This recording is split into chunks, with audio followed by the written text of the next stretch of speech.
everybody, it's Jen with Caketastic Cakes, and I'm going to show you how I made this pretty simple little heart cake without using any molds or anything. And before we go any further, if you need any tools or supplies you see me use, if you check the link in the description below, it'll be able to help you out.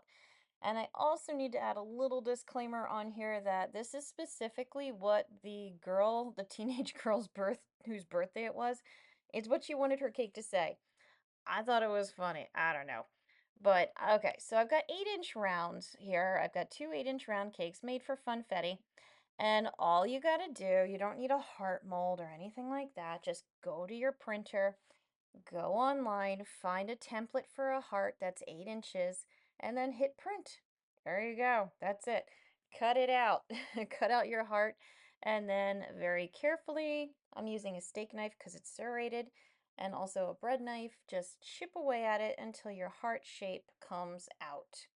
There it is. That's it. So yeah, thanks for watching. Anyway, I will show you how I did the rest of the cake.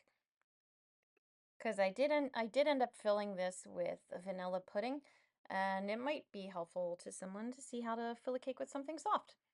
So yeah, I've got my layers of cake. I had my two cakes, I cut them in half, so now I've got 4 layers. I'm using a buttercream icing, just a regular crusting American buttercream, because that is my go-to for stability. And you create an outline, a dam, around the edge of your cake. This is going to hold all of your soft, squishy filling in place. I added maybe a quarter of a cup. I just kind of go a spoonful at a time until it spreads out and doesn't quite go above the dam. You don't want to go higher than the dam or it's going to overflow.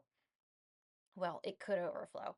But you're just going to keep doing the same thing for each layer. You're going to make a nice dam around the edge. Try to make it as even as you can. I kind of was a little sloppy on that one, not going to lie.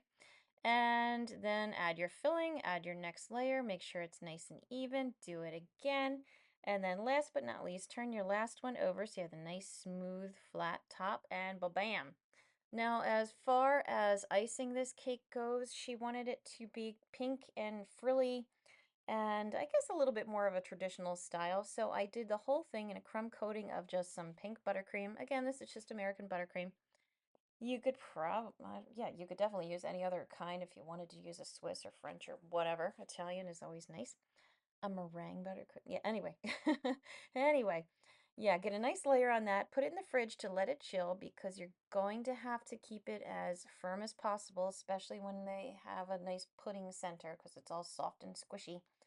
Add your second layer when it comes out, say maybe after half an hour. Make it as nice and neat as you can, nice and smooth, nice and even. Make sure you don't lose your heart shape anywhere in the process. I'm using my little smoothing tool there just to get the edges a little cleaner. And yeah, okay, now you're ready to decorate it. Now, as far as decorating this cake, I'm going to start with a French tip. It's an open star tip with lots of little points on it. And I'm just going to make a border all around the bottom as nice and neat as I can. And this is where, like, the cake itself, you can see is a little iffy as far as the perfectly clean edges, but I'm covering all of the edges with these stars. So make sure you take your time, make them nice and even, go all the way around, finish that one little tip at the bottom because it's still a heart. I'm using a smaller size here. This is an open, or I'm sorry, a close, more of a closed star. And instead of doing like the single stars like I did with the other one, I'm just kind of doing the wavy motion, the up and down loop-de-loops all around the edge. And I'm going to do that all around the top and then go all around the bottom as well, trying to make it again as even and smooth as possible because I did mess up a little bit here and there.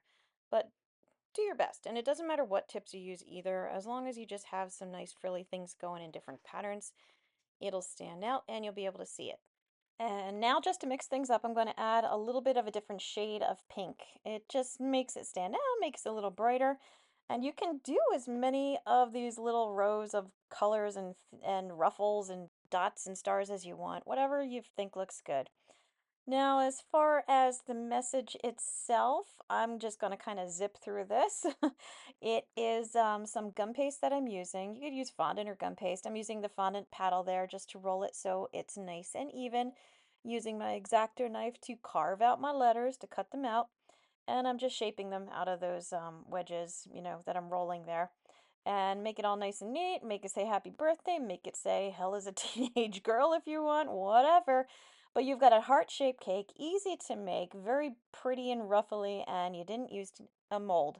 So I hope you found this video helpful. Please like and subscribe because it helps me out as well. I've got a lot of other videos out there, so be sure to take a look. All different themes and everything, as well as decorations. And as always, thanks for watching Caketastic Cakes.